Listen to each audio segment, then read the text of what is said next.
Hello, welcome to Market Avenue. My name is Edward Nyarko. The global garment industry is worth $3 trillion, and Ghana is ramping up effort to get its share of this particular market. Yesterday, President Akufo-Addo inaugurated Maagrace garment industry located at Kufodia Efijasi in particular. And today we're going to talk to the CEO of Maagrace garment industry, that is in the person of Mrs. Comfort Owusu-Agyeman. He will join us via phone very soon. But before we do that, let's go straight and pick the business for today.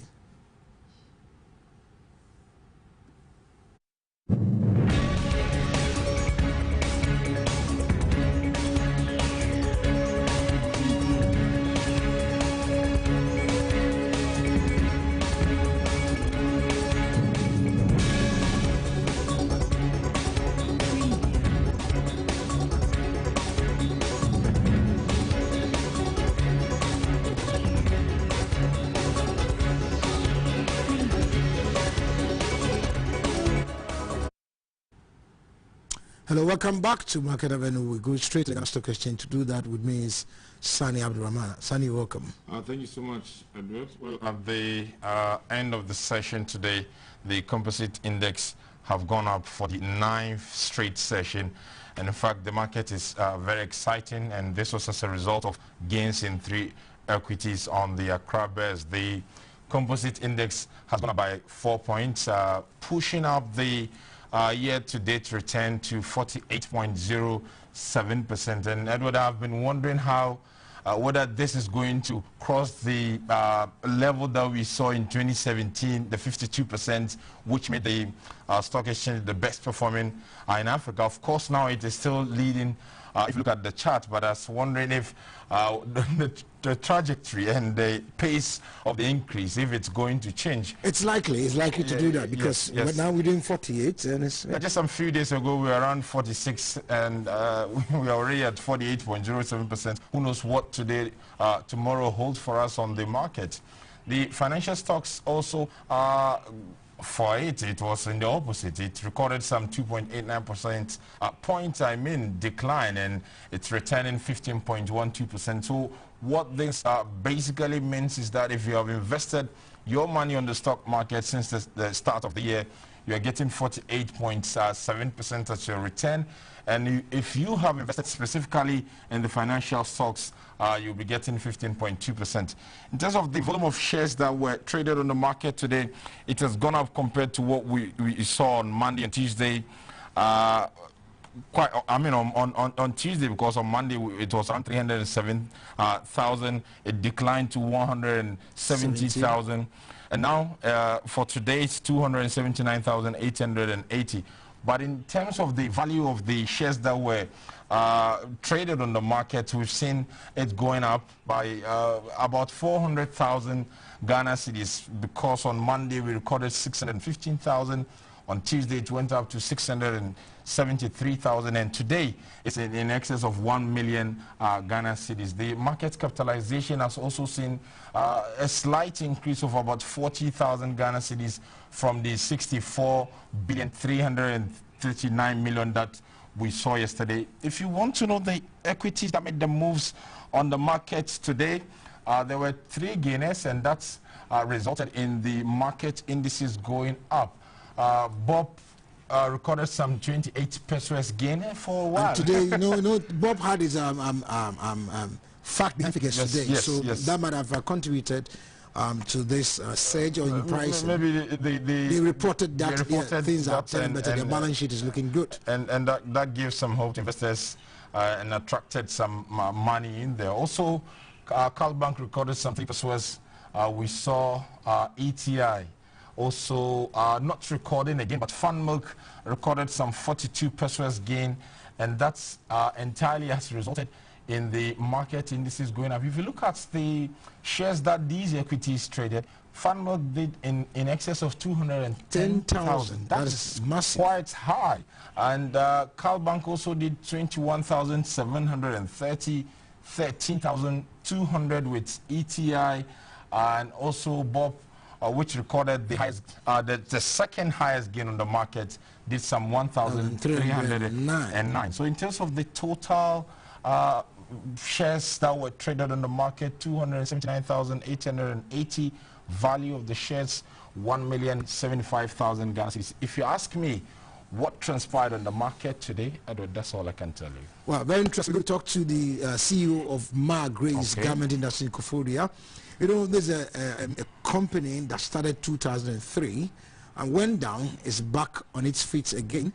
Now we're told that it's doing about, employed about 600 job hands now at the moment. And that's, for me, is massive, because it's great that the youth are getting jobs to do. For me, Edward, when it comes to the conversation around the one district, one factory, I'm so particular about reviving the dormant companies. Which is called brown industries. Because sustainability is very key in industrialization. The factories we are erecting today, tomorrow if they have any sort of financial challenge and we are not supporting them, they will also become like the dormant factories that we're trying to revive.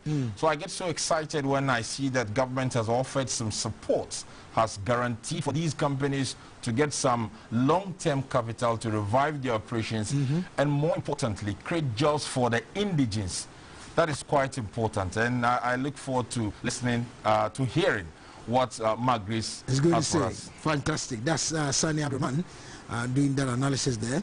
Now we'll go for a short break. When we come back, we'll hook onto the phone with Mrs. Comfort Owusu-Agyeman, the CEO of Maagrace Industries. The latest one district, one factory addition is Maagrace company located at Koforidua in the Eastern region. The company produces utility clothing and uniforms for workers across health, education and security sectors. It commenced operations in 2003 but went down in 2008. But through the one district, one factory, the company is back in operations with about 600 industrial machines. The investment has since helped the company to create more jobs and increase its export. As part of his regional tour of the region, President Akufo-Addo commissioned the factory and commended the management for producing PPEs for frontline workers at the height of the COVID-19 pandemic. The promoter of the business, Mrs. Comfort Owusu-Agyeman, thanked President Akufo-Addo for the One District, One Factory initiative and pledged to make a case for more support to indigenous businesses. The company has so far created 600 direct jobs and pledged to absorb them in the short to medium term.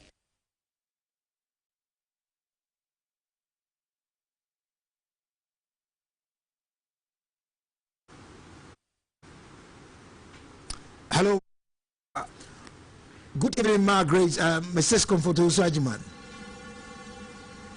Yes, thank you very much. Thank you, madam. I'm grateful to get you online. When did you start this company?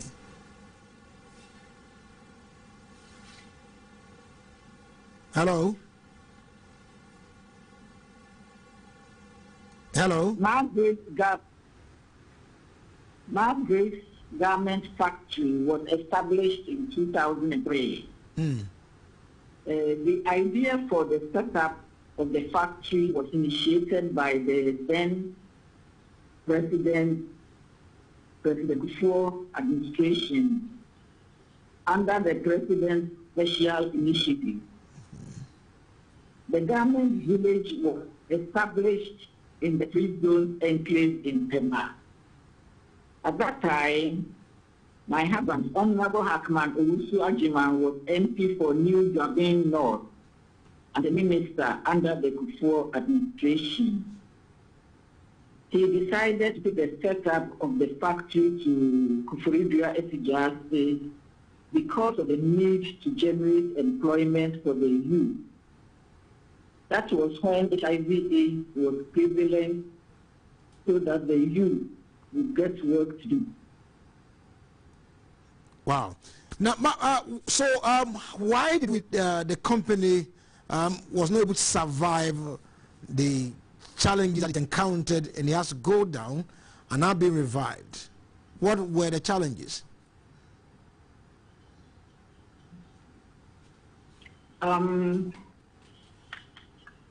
We had a lot of challenges because we were not getting orders.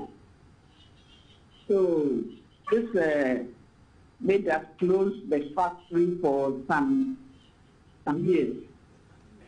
But with when Nana Akufo-Addo became the president and initiated the one district, one factory, the municipal assembly realized the potential because of the large employment that the factory can give to the youth in the area. So we were nominated to be on the one district, one factory, which really helped us to secure orders from the security forces, from the Ministry of Education, and also Forestry Commission, to mention a few.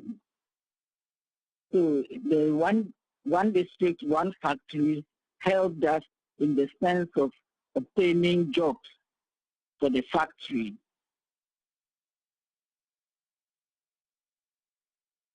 We noticed that you have about 600 hands at the factory.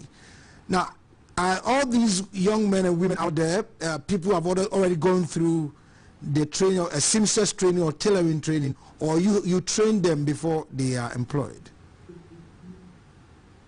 We train them, and here we had a lot of help from USAID, GBC, DFID, and also our own government.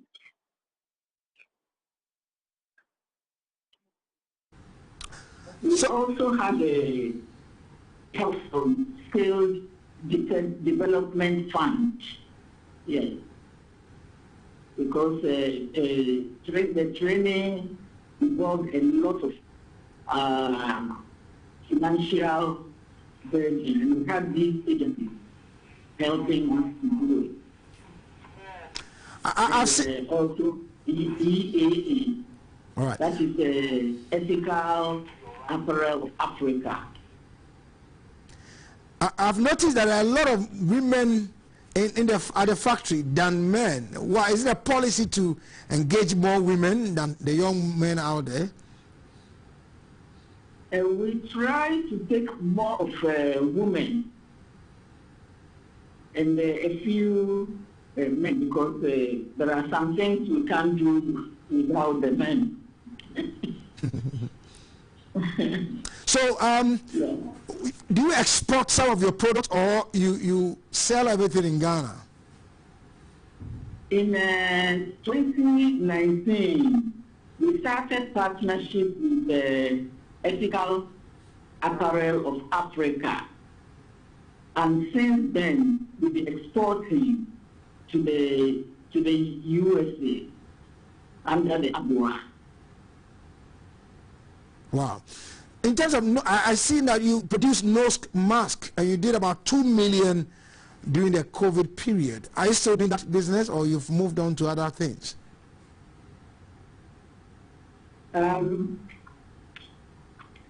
Yes, we produced nose mask. When COVID arrived, we quickly realized that Ghana was dependent on imports for general and surgical nose masks. USAID partnered with Ethical Apparel of Africa, our partners, and also Total Family Health Organization to co-fund a mask-making machine and packing facilities for us. We are currently making general use masks primarily for Ghana. In 2022, after we pass the testing process, we will be producing surgical grade masks that can be used in hospitals, made in a clean room and sterile environment. We can produce about 1 million masks a month. Wow. Maximum capacity. So in terms of the garments, your capacity, what is your capacity for a day?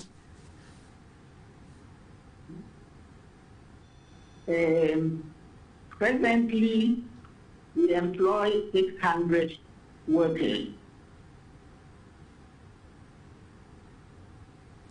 I was asking about the volume and the quantity of fabric that you're able to churn out from the garment you produce. Come again, I can't hear you very well. I was asking about your capacity to produce garments. You talked about the capacity for the garment section.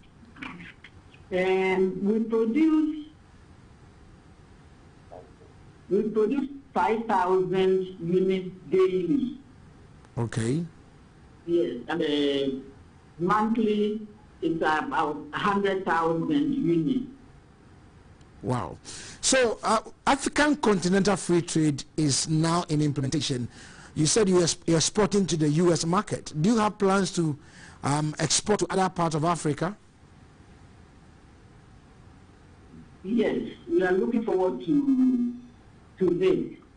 So we grow our export business with Africa as we see huge potential growth within our own continent. Being able to move goods duty-free as we do to the USA will really enhance our ability to compete. Looking at what you've done at Koforidua, are there plans to perhaps move outside the Koforidua, which is your hometown specifically maybe, and then to other part of the country to also engage more hands? Yes, that will be very good. So in 2022, we're planning to hire more people because we have also a huge land, so we'll be able to build a hotel. Mm-hmm.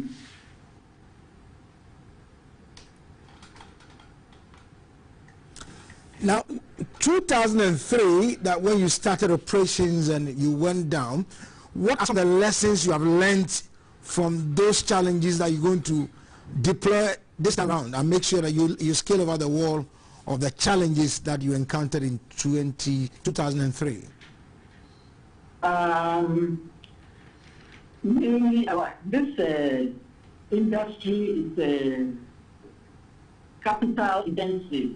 Very capital intensive, and that was our problem.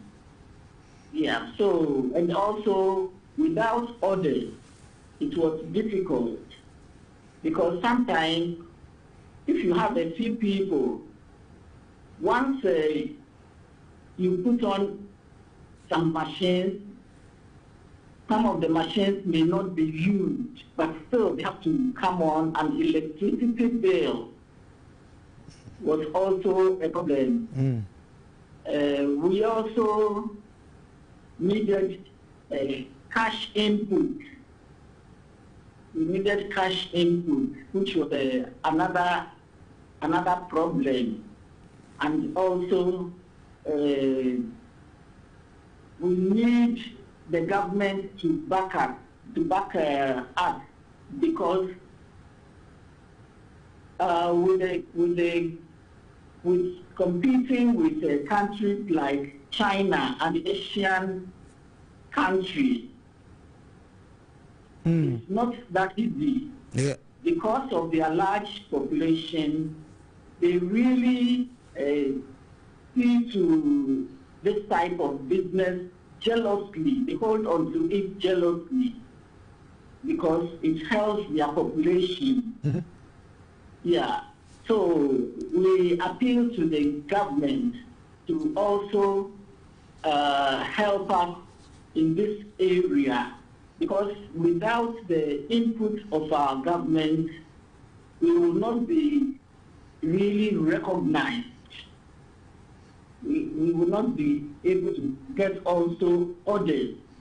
And presently we don't have for Ghana agents, sourcing agents who can go around and source for orders for us. Also, our embassy and the High Commission abroad can help in this area. So we appeal to the government, if we can have a discussion with the government, with our association. It's called AGAM. So that we will be, the government can issue orders to the embassies and the High Commission to give us help to get orders.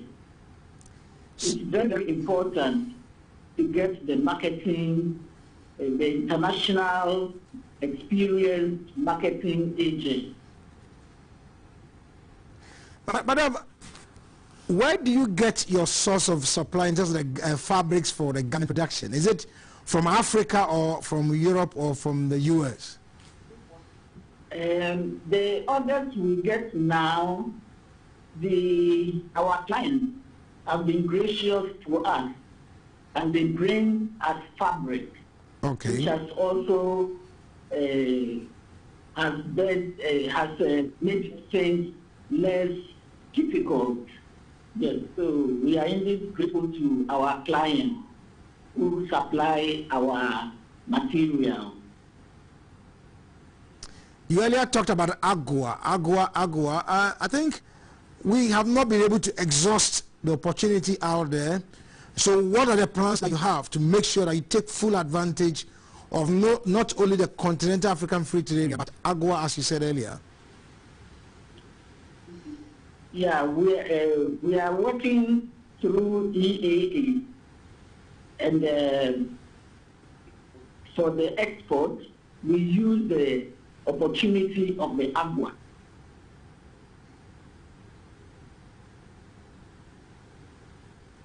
And how lucrative is that business, the garment business? Yeah, it's lucrative because though we have not started making profits, it's a joy to see that we are giving the youth work to do. This is presently our satisfaction, making us press on. And we know some years to come, we will be able to make profit. But it's a joy to see the youth having jobs to do. Thank you.